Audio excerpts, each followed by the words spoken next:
Hi guys, we're back for volume 22 of Buster's Book Reviews.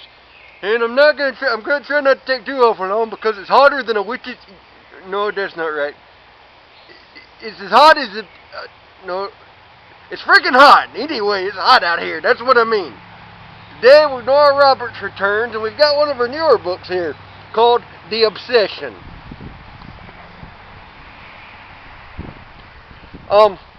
I haven't so far read a bad Nora Roberts book, and this one isn't bad either. I got a few minor complaints about it, but we'll get into that later. I'll talk about what the plot is. Got this little girl. It starts out with this little girl named Naomi Bowles, and she's about to turn 12. And one night she wakes up. She don't know why. She wakes up and she sees a light out her window, and she sees it's her daddy with a flashlight, and he's going off through the woods, and she's thinking, oh, well, maybe he's got me my bicycle for my birthday that's coming up. It's like 2 days away or something like that. And she goes and she follows him all through the woods, and she comes to this burnt-out house, and he's disappeared, and there's like a cellar there, a root cellar.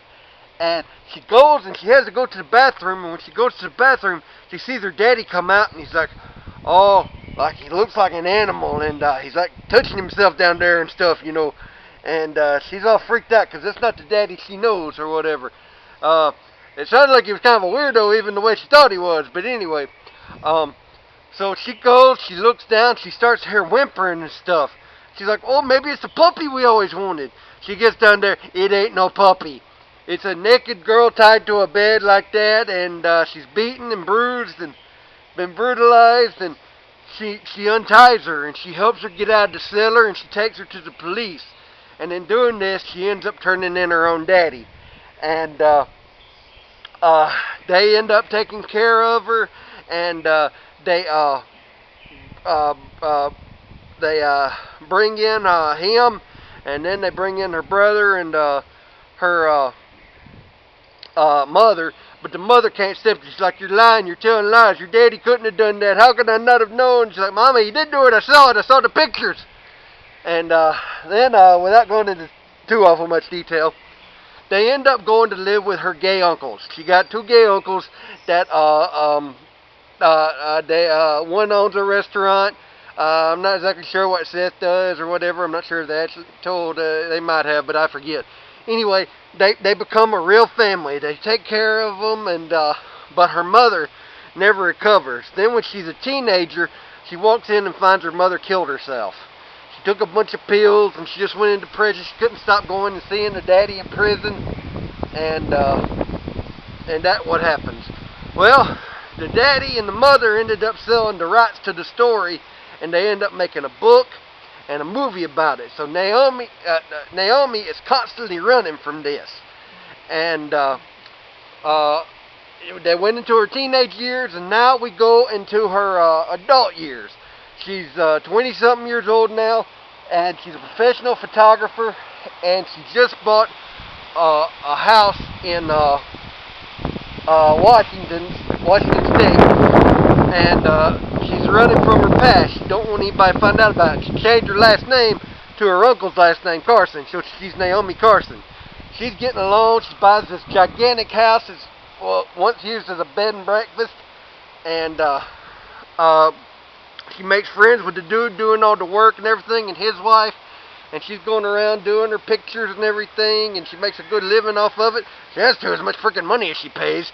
But anyway, then she meets this dude named Xander. He comes up one night when she has a flat tire, and she thinks he might be like a killer rapist or something. Well, given her past, you can't blame her. So she's clutching her tire iron. He's like, please don't hit me with that. I just want to change your tire. And he helps her out, and his payment is a slice of pizza she's got. And throughout the book, her and Xander start to get close. Xander's like this kind of rocker dude. I kind of had him pictured a lot like Kip Winger, you know. He's he even plays in a band.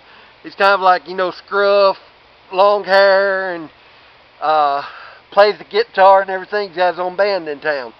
Well, then Naomi ends up getting a dog that was abandoned on the side of the road. He talks her into keeping it, and the book goes all through Naomi and her new life, getting on with it and everything, and it's about her and Xander.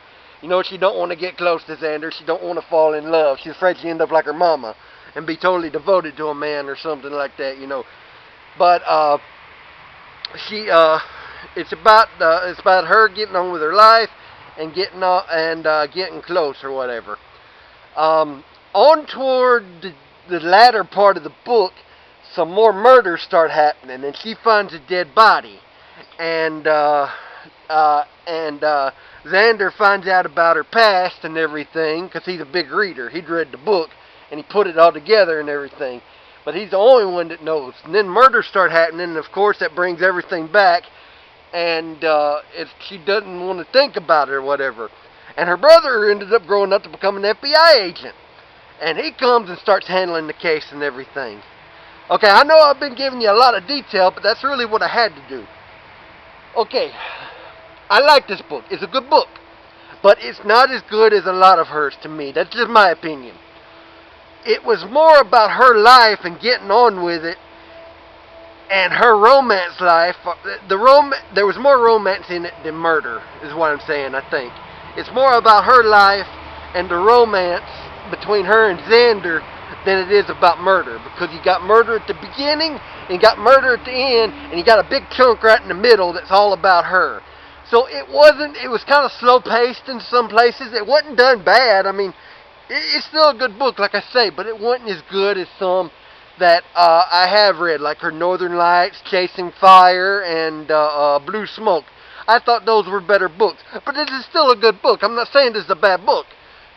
It's just a lot to take in, you know. Like I said, it's like murder beginning, murder at the end, and the big chunk in the middle. That's basically how I would describe it. I went back and forth, and I think I got to give this book about a 3.5, which is still good on my scale. I thought the ending was a little rushed too. It seemed like it was a little rushed and not really a big confrontation. You know, it kind of took place in like 20 pages or whatever. So I gave it a 3.5. Still a good book. I recommend reading it if you like Nora Roberts. But I'm just telling you that I just didn't think it was as good as a lot of hers. Still a good book, though. I guess that's about all there is to say about it. But that'll do it for this video. Hope you like it. And like and subscribe to the channel. Look up all of Chris Snider's books and buy them, because you know I'm a big fan of them. And follow him on Twitter at ChrisSnider83, and that'll do it for this video. And as we always say, happy reading.